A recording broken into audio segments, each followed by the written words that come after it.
Hello and welcome to tennis.com.au's preview of the US Open. My name is Paul Kilderry and I'm lucky enough to be joined by tennis legend and Australian Davis Cup coach, Todd Woodbridge. Welcome, Todd. Thanks, Paul. Well, Todd, you've had plenty of great experiences at the US Open over your time. Yes. Give us a bit of insight on what it's like to play in the Big Apple. None greater, Paul, than when I defeated you in the opening round one year. You said you're not going to talk about that. One of my best ever wins, let me tell you. That was a big day for you. But moving on from that, what's it like playing there with people selling hot dogs, there's bands playing? Must be different. I actually think it's the toughest Grand Slam to do well in mentally. I think physically you've got to look at Roland Garros, and then you come to this one and you've got to be in the best mental condition that you possibly can, because the crowd, the weather, the atmosphere, New York, everything about the tournament can throw so many different aspects to you, and it's not just about how you're hitting the ball on court. So it's a very mentally tough tournament for me. It certainly does get hot in New York, and no one is hotter right now on the women's tour than our very own Samantha Stosur. Yeah, look, Sam's just cruising up the rankings at the moment. Had a great run. Obviously started earlier this year at the French Open where she made the semi-final,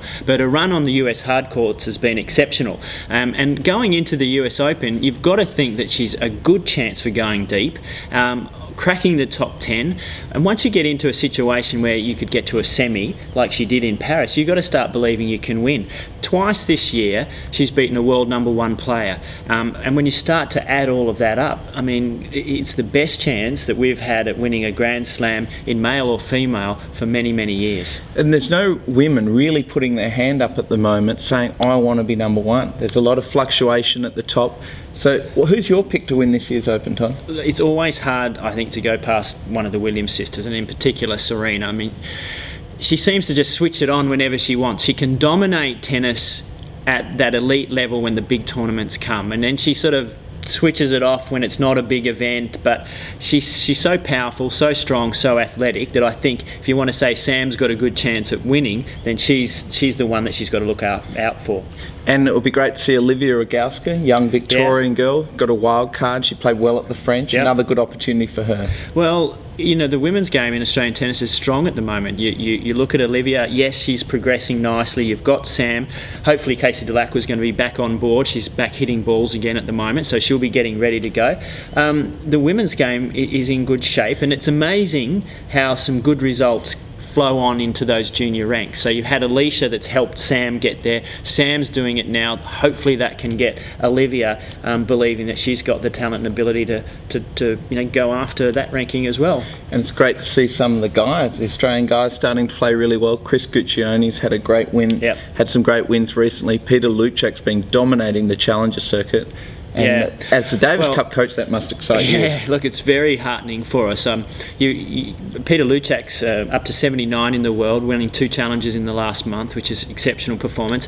Going into the US Open, though, probably not his best surface. Obviously, he's done all of that work on clay in Europe, much faster hard court. But Chris Guccione, who got the wild card, he's the one that you really want to watch at the moment. I think he's underrated, or he hasn't done as well as he should have with the talent that he's got.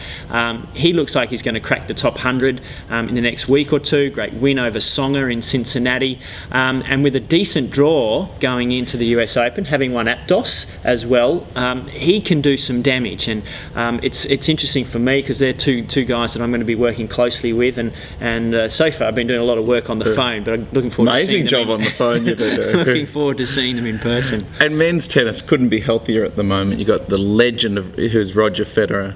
Nadal's just amazing. You've got Andy Murray, who is just a terrific player, terrific mover. Yep. Who's your pick for the title?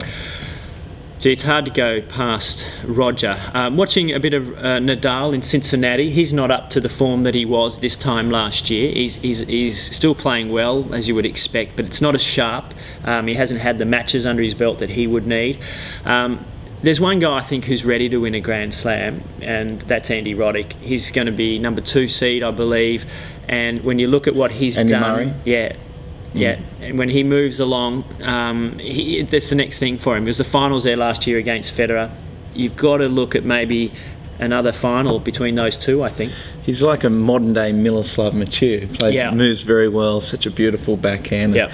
I think that's the next step for him. Yeah, I think the bit that's got him to that though is the amount of movement and physical work, how good he is in that department. And it'll be very interesting to see some of the Aussies playing in the qualies. Hopefully some can get through, and like Marinko Matosevic, Carsten Ball had a great run in Los Angeles this year. Some of our girls are going to be competing in the qualies, so hopefully some of them can get through. And as always, it's going to be a lot of late nights up watching the US Open. It's a very exciting time, and hopefully we'll come back here and check all the Aussie results at tennis.com.au.